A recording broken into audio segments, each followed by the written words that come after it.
Half day पर जब माननीय मुख्यमंत्री जी खुद बोलने लगे तो हम लोग को बड़ा अच्छा लगा। कंप्यूटर शिक्षकों के भी आज मुद्दे थे। हमने माननीय मुख्यमंत्री जी को बताया कि भाई आप तो एआई की बात हमेशा करते हैं। मुख्यमंत्री जी खुद उठ के बोलने लगे कि एक सप्ताह में हम इसकी समीक्षा करवा लेते हैं कि जब तक ये मामला सॉल्व नहीं होगा तब तक टीआरई 4 का मामला भी सॉल्व नहीं होगा। एक महीना में कितने शनिवार को पढ़ाना है, नहीं पढ़ाना, इस सब बातों का चर्चा किया गया। हम लोग बताने का काम किए, कोर्ट का फैसला है प्रमोशन को लेकर कि भाई इस पर आप एक्शन लीजिए। सबसे बड़ा मामला आ रहा है कि भाई सरप्लस जो टीचर बहाल हो गए हैं, आखिर ये हुआ कैसे? कम शिक्षक पर हम लोग नहीं मानने वाले हैं और बहाली भी उस हिसाब से हुई, लेकिन बहाली उससे ज्यादा हुई। इस बात का हमें क्या पता, भाई सरकार बहाली कर रही है। नमस्कार, आप देखना शुरू कर चुके हैं लाइव सिटीज को। मेरा नाम अभिषेक है। शिक्षकों के कई मुद्दों को लेकर आज बिहार विधान परिषद में चर्चा हुई है। शनिवार को हाफ डे और प्रमोशन की मांग को लेकर सदन में बड़ा फैसला लिया गया है। हाफ डे पर तो मुख्यमंत्री ने खुद ऐलान किया है कि एक सप्ताह में फैसला ले लिया जाएगा। क्या कहेंगे? हाफ डे पर जब माननीय मुख्यमंत्री जी खुद बोलने लगे तो हम लोग को बड़ा अच्छा लगा। हमने आगाह भी किया और कंप्यूटर शिक्षकों के भी आज मुद्दे थे। हमने माननीय मुख्यमंत्री जी को बताया कि भाई आप तो एआई की बात हमेशा करते हैं,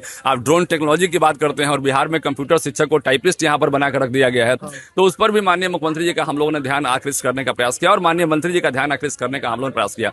हाफ डे का जब मुद्दा था तो हाफ डे के मुद्दे पर माननीय मुख्यमंत्री जी खुद उठ के बोलने लगे कि एक सप्ताह में हम इसकी समीक्षा करवा लेते हैं और एक सप्ताह के बाद जो है आप लोग इस पर देखिएगा क्या समीक्षा होता है। तो उनका जो बोलने का जो तौर तरीका हम लोग के समर्थन में था तो बहुत अच्छा भी लगा कि लंबे समय मिलेगा। बिल्कुल, हम एकदम आज जो उन्होंने बोला है तो उससे हमें पूरी तरह आशा हो गई है और पूरी तरह हम आशान्वित हो गए हैं और पूरे शिक्षक में ये अच्छा संदेश गया है कि हाफ डे हमारा मिलेगा। और एनईपी की भी बात की हम लोगों ने, न्यू एजुकेशन पॉलिसी की बात की कि सोमवार से शुक्रवार तक हम लोग 5.5 घंटे का उसमें शेड्यूल दिया गया है और शनिवार की भी उसमें चर्चा की गई है। उसमें एक महीना में कितने शनिवार को पढ़ाना है, नहीं पढ़ाना, इस सब बातों का चर्चा किया गया है। तो मिला जुला के जो माहौल बना है, बेहतर माहौल बना है। और हाफ डे पर हम लोग का लंबे समय से डिमांड था, प्रोन्नति पर हम लोग का डिमांड था। आज कंप्यूटर शिक्षक के मामले में भी हम लोगों ने बात को रखा है। प्रमोशन को लेकर लेकिन कुछ बड़ा फैसला नहीं हो पाया। कहा गया कि विचार किया जाएगा। हाँ, प्रमोशन को लेकर सरकार ने अपनी बात को बोलने का काम किया है। कोर्ट का फैसला भी है। हम लोग बताने का काम किए, कोर्ट का फैसला है प्रमोशन को लेकर कि भाई इस पर आप एक्शन लीजिए। और जब आपने कह दिया है, नियमावली में भी उस तरह की चर्चा की गई है, कोर्ट ने भी कह दिया है, तो इसमें दिक्कतें कहाँ आ रही है? ये हमेशा हम सरकार को आगाह करते हैं कि आप अपने अधिकारियों से सावधान रहें।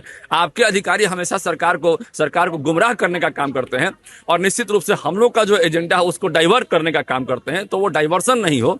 अभी देखिए, हम जब माननीय शिक्षा मंत्री बने तो ट्रांसफर को लेकर लंबे समय से हम लोग का मामला चल रहा था। तो ट्रांसफर की पॉलिसी पर उन्होंने एक फैसला लिया। ट्रांसफर पोस्टिंग में तो पेच फंस गया ना, सरप्लस टीचर हो गए। हाँ, ये अब सबसे बड़ा मामला आ रहा है कि भाई सरप्लस जो टीचर बहाल हो गए हैं, आखिर ये हुआ कैसे? एक बड़ा विषय ये भी है कि सरप्लस टीचर बहाल कैसे हो गए?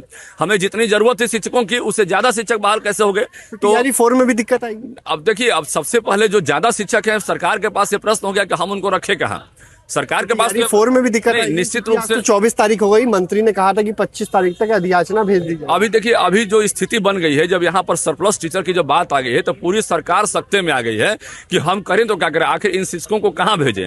आखिर पढ़ने जितने शिक्षकों की जरूरत थी, हमारे जो सीबीएसई के जो नॉर्म्स है, उस नॉर्म्स से भी जितनी जरूरत थी, जो पहले एक सीबीएसई के नॉर्म्स को हम लोग स्टैंडर्ड मानते हैं, हम पहले भी कहते रहे हैं कि सीबीएसई के नॉर्म्स से जितना शिक्षकों की जरूरत है उतना शिक्षक हमको मिलना चाहिए और उससे कम शिक्षक पर हम लोग नहीं मानने वाले हैं। और बहाली भी उस हिसाब से हुई, लेकिन बहाली उससे ज्यादा हुई। इस बात का हमें क्या पता, भाई सरकार बहाली कर रही है, उसमें कितना बहाली करना, नहीं करना है, क्या रोस्टर है, नहीं रोस्टर है, ये सरकार का काम है। तो अधिकारी सरकार को लगातार मुझे लगता है गुमराह करते हैं और सही जगह पर ले जाने का काम नहीं करते हैं। तो टीआरई 4 के अभ्यर्थी हैं वो भी परेशान हो जाएंगे। हाँ बिल्कुल, अभी तो लग रहा है कि जब तक ये मामला सॉल्व नहीं होगा तब तक टीआरई 4 का मामला भी सॉल्व नहीं होगा। क्योंकि जब सरप्लस कोई भी विभाग में जितनी रिक्तियां होती है उससे ज्यादा रिक्ति को भरा नहीं जा सकता है, कोई भी विभाग हो। तो निश्चित रूप से हमें टीआरई 4 में भी थोड़ा अभी लग रहा है कि थोड़ा डिले होगा जब तक ये मामला सॉल्व नहीं होगा। लेकिन ट्रांसफर तो होगा। ट्रांसफर की पॉलिसी में भले पेंच फंस गया है, लेकिन ट्रांसफर तो होना है क्योंकि सरकार की मंशा स्पष्ट है कि जो 400 किलोमीटर टीआरई 4 में 45,000 बहाली होगी। फिर अब तो अब देखिए, अभी तो जब तक ये सारा मामला सॉल्व नहीं होता है तब तक तो टीआरई 4 का बहाली का मतलब कि थोड़ा पेंच रहेगा। लेकिन ट्रांसफर की जब हम बात करते हैं तो पूरे बिहार में जो 400 किलोमीटर दूर चले गए, माननीय मंत्री जी का अपना भी मानना है कि भाई उनको हम घर में बुला लेंगे और महिला शिक्षकों को उनके घर में हम भेज देंगे। ये उनका भी एजेंडा है। जब हम लोगों ने उनसे बात रखी तो निश्चित रूप से उनका जो लगातार पॉजिटिव सोच रहता है, इससे हम लोग खुश भी रहते हैं। और आज जो हाफ डे पर जो माननीय मुख्यमंत्री जी का जो बयान आया प्रोन्नत, तो उससे हम लोग आशान्वित हैं कि हाफ डे हम लोग को मिलेगा। हम लोग सारी बात को रखने का काम किए हैं सदन में। जी। सुना कि क्या कुछ कहा है बीजेपी के एमएलसी जीवन कुमार, बड़ी बात कही है। टीआरई 4 में बड़ा पेच फंस गया है। टीआरई 4 में अब देरी होगी, 25 तारीख नहीं, अब और समय लग सकता है। भाई रंगीला लाइव सिटीज के साथ हमारी यूट्यूब चैनल सब्सक्राइब करिए। धन्यवाद।